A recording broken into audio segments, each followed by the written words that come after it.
Hey, this is Mitch from Castro Valley Fitness. Welcome to this week's Friday workout. We're going to piggyback a little bit on the kind of things we were talking about in the video just the other day on Wednesday about kind of a little tight back, a little achy here and there. So today's workout is going to be based around kind of relieving some of those issues, and let's get to it.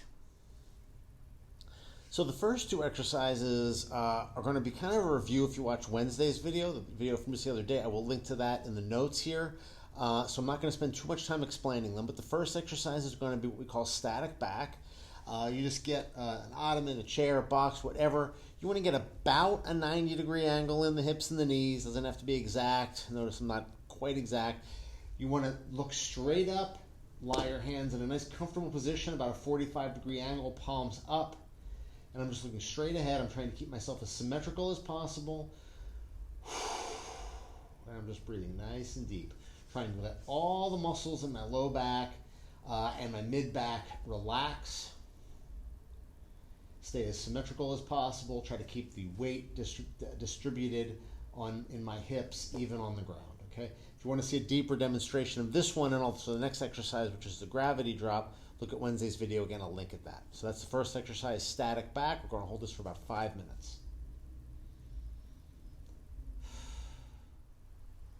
Okay, so the second exercise is the gravity drop. Again, we went over this a little on Wednesday. Got the link to the video in the notes here. But quick review, we're going to stand on the balls of our feet. I'm going to make sure my feet are pointing straight ahead. That's crucially important that my feet are pointing straight ahead. If I don't pay attention to that, they're going to start to turn out, which completely defeats the purpose of this exercise.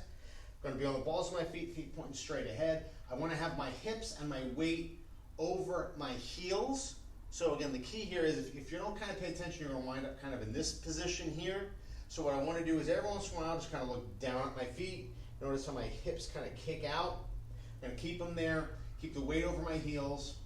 Eyes up, again, nice and symmetrical weight distribution between my feet. Breathe nice and deep.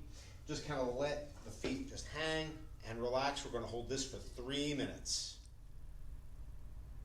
Okay, so this next one we call the figure 4 stretch, okay? So what this is going to do is stretch out what we call the external rotators of the hips. So glutes and the hips. So as we talked about in Wednesday's video again, most back pain has more to do with your hips, your mobility in your hips, how tight your hips are. So what this is going to do is stretch them out a little bit, stretch out the glutes as well. All in that area tends to ease up on the back, which we like. So what we're going to do to set up for this exercise is we're going to lie on our back in what we call a hook lying position. So hook lying position means we're lying on our back with our knees bent. We're going to put our arms down on the ground. We're going to go palms down. You can't see my hands there, but I'm going palms down, looking straight up.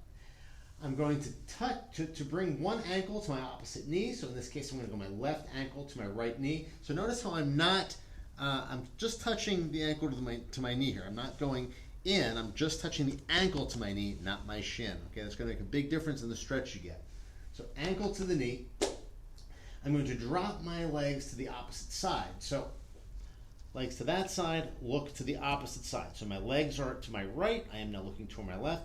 And I'm taking this knee. I'm not letting this knee relax toward me. I'm actively pushing this knee away from me so that I'm opening all this stuff up in my hips. I'm going to feel this all the way down kind of this side through here. Okay? Just going to lie here.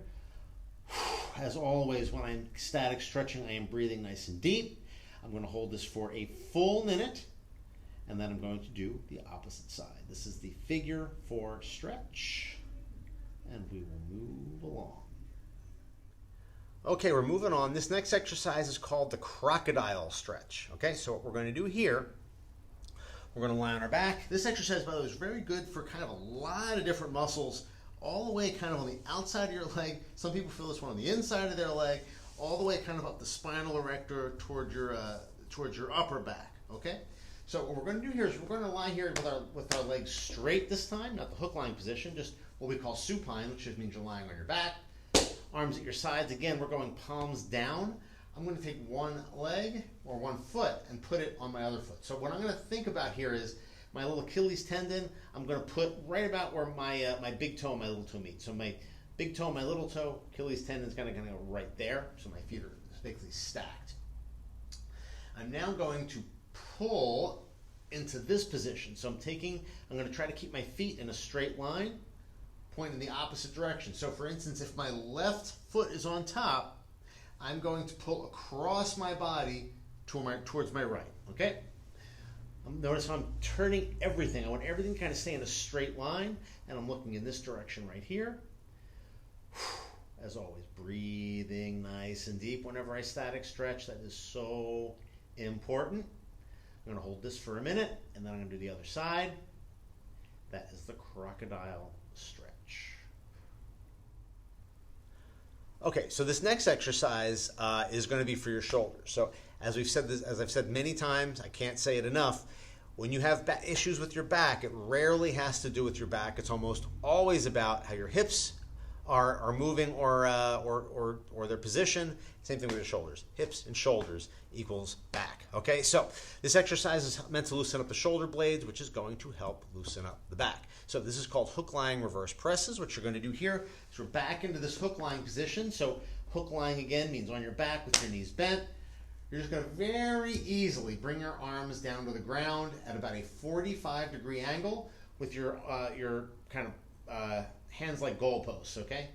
Really important that you are relaxed in this position. Sometimes people will do this and they kind of bring their elbows all the way up so they get in this nice hunched position right from the start. If you do that, the exercise is shot before you've even started. Make sure you're in a good, relaxed position before you even started. So right here, all I'm going to do here, I'm keeping everything nice and relaxed. I'm just going to press my elbows into the floor and release. Press and release. And what this is going to do is it's going to give my shoulder blades kind of that little bit of a retraction. That's all I need. Just kind of loosen them up. Press, release. Press, release. Keeping my core nice and tight. Just letting that nice little retraction go. Notice how I'm not really coming off the floor. If you can do this too hard, sometimes I'll see a lot of this. I don't want to see that. I don't want to see any of this move. You might just see kind of my chest puff up a little bit. That's all we're doing there. Okay? So I'm going to do a set of 20 of the hook-lying reverse presses. Let's move along. Okay, so the last exercise we're going to do today is a tough one. It's called wall sits. So it's exactly what I'm doing right here. What I'm doing is I am leaning up against the wall. I'm making sure my feet are pointing straight ahead. Again, that's a common theme in the exercises we're doing, is making sure that we are symmetrical from the ground up. If you see, I'm sliding down the wall. I'm trying to get about parallel to the ground with my upper thighs. This is very challenging, so you might not be able to get all the way down here. That's fine. Do the best you can. I'm just kind of staying here, breathing nice and deep, being very conscious about the weight distribution between my feet, making sure they're even. Okay, that's very important on this exercise. If you feel this in your knees, it's very important to make sure your ankles are slightly ahead of your knees. Okay, so you don't want to be here. You want to be a little more here. So if you're feeling this in your knees a lot, what is most likely happening is that your ankles are a little further behind. That's putting too much pressure on the knees. Here's the key. I'm going to hold this for up to 2 minutes. Okay, so if you've never done these before, maybe 30 seconds, maybe 20 seconds or 15 seconds, do the best you can. It's very uncomfortable, but it's a very good exercise to help even out the hips and the legs, which again affects the back. So wall sits, hold this for up to 2 minutes. Just up it as you can. So that's what we have for today. Again, these exercises are all about symmetry, breathing, and just kind of focusing on loosening the hips, shoulders to an extent, so that we loosen up the back. If you have any questions, please let me know. Have a great day.